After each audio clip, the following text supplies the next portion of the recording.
with Lesson 13 from A Course in Miracles for January 13th. A meaningless world engenders fear.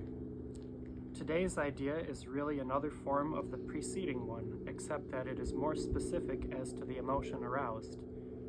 Actually, a meaningless world is impossible. Nothing without meaning exists. However, it does not follow that you will not think you perceive something that has no meaning.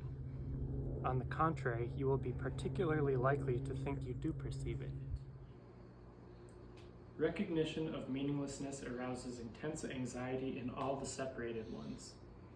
It represents a situation in which God and the ego challenge each other as to whose meaning is to be written in the empty space that meaninglessness provides.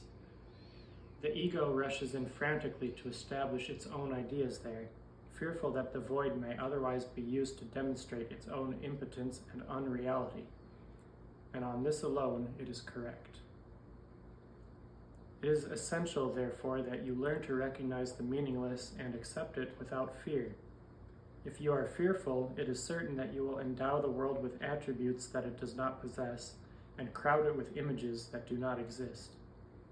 To the ego, illusions are safety devices, as they must also be to you who equate yourself with the ego.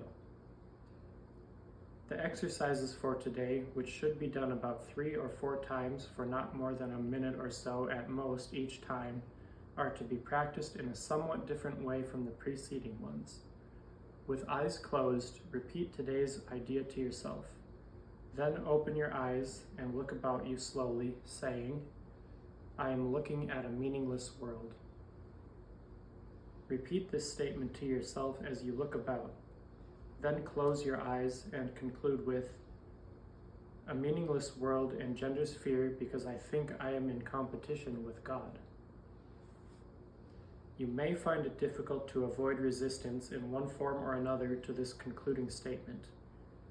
Whatever form such resistance may take, remind yourself that you are really afraid of such a thought because of the vengeance of the enemy.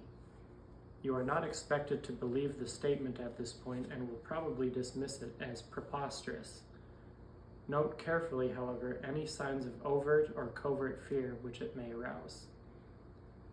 This is our first attempt at stating an explicit cause and effect relationship of a kind which you are very inexperienced in recognizing. Do not dwell on the concluding statement and try not even to think of it except during the practice periods. That will suffice at present.